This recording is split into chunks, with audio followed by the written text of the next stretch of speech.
Shalom, shalom, shalom. This is your brother Yael Ezra Ben Levin, aka Tommy Kurt Todd. Shalom, love, and blessings to you. And most of all and foremost, all praise, honor, and glory due unto YaHoWah. He is the Holy One of Israel. He is the God of our fathers. He is the God of our fathers, Abraham, Isaac, and Jacob. He is the God of our ancestors, the biblical Israelites of the Holy Scriptures. Hallelujah.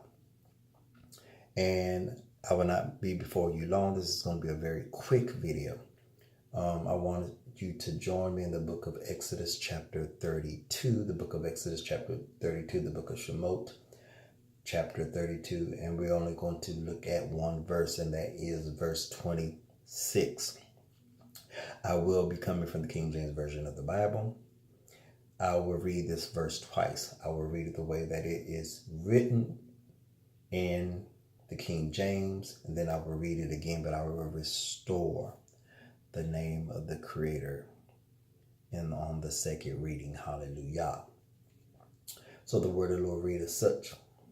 Then Moses stood in the gate of the camp and said, "Who is on the Lord's side? Let him come unto me." And all the sons of Levi gather themselves together unto him.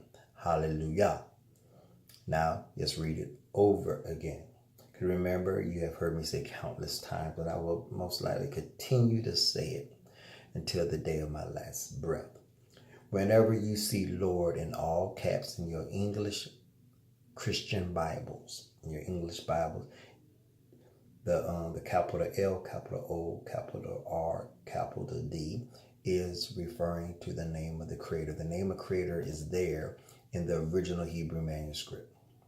His name is there. So yes, restore his name. I will be using the pronunciation that I use for his name. Now, some of you may use others, but I believe what's so important that whatever name you use, you have to be referring to the God of Abraham, Isaac, and Jacob. You may have a different pronunciation, like I said, but you have to be speaking of the God of Abraham, Isaac, and Jacob. You have to be speaking of the Holy One of Israel. Hallelujah. Then Moses stood in the gate of the camp and he said, "Who is on YaHoWaH's side? Let him come unto me." And all the sons of Levi gathered themselves together unto him. Hallelujah. Now, I am reading this verse in a way where I want you to see that there is no way that we as a people could say that we're returning to Yah, or that we walk with Yah and we do not have Moses in our life. What do I mean by not having Moses in our life? What I am referring to is the books of Moses, the teachings of Moses, the laws of Moses, the Torah. There's no way you can embrace YaHoWah, the Most High, the Creator of heaven and earth, and Moses is not a part of the equation. Yah, Moses, Moses, Yah. It goes together. You cannot have one without the other. There's too many people that want to embrace Yah, but don't want nothing to do with the commandments that Yah gave unto Moses to give to our ancestors. We just have to understand it. YaHoWah wants us to return unto him. And when we return unto him, that includes keeping his laws, statutes, regulations, and commandments and precepts. There's no way to get around it. So for those of you that say you have God in your life, is that a true statement? Because according to YaHoWah, those that walk with him keep his laws, statutes, and his commandments, his precepts. And if you are not keeping them, you are not walking with him. And if you are not walking with him, you know not him. You are not intimate with the Creator if you're not obedient to the Creator. So I want you to think about this again. The next time somebody asks you, do you know God? Do you walk with God? Do you obey God? You need to be honest. Your answer need to be biblical. It need to be biblically sound, biblically based.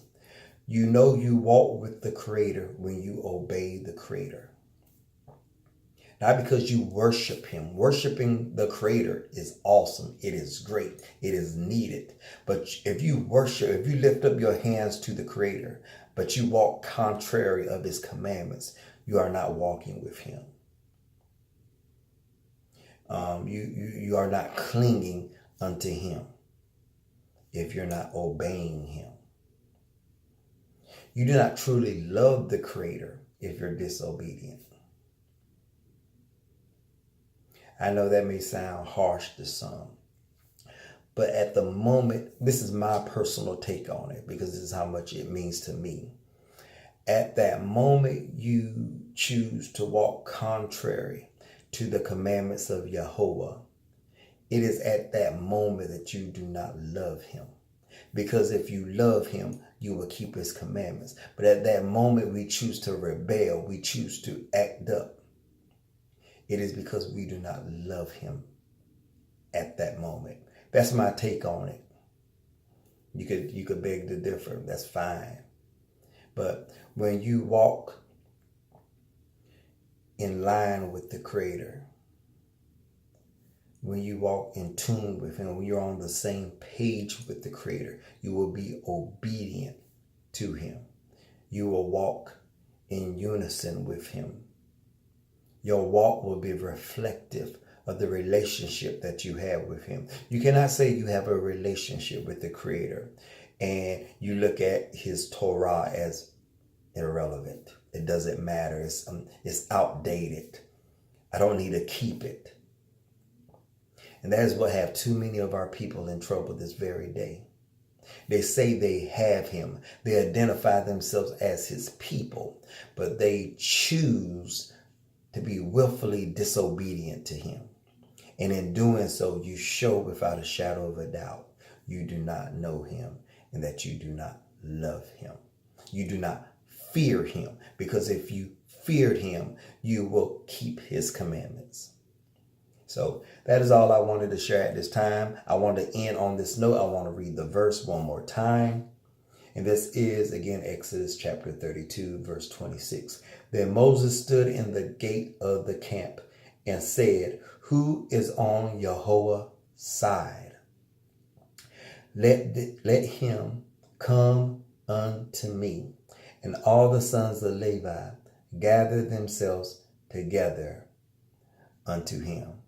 So I will end on this. If you are on YaHoWaH's side, you have to come to Moses. You have to come to the Torah. Hallelujah.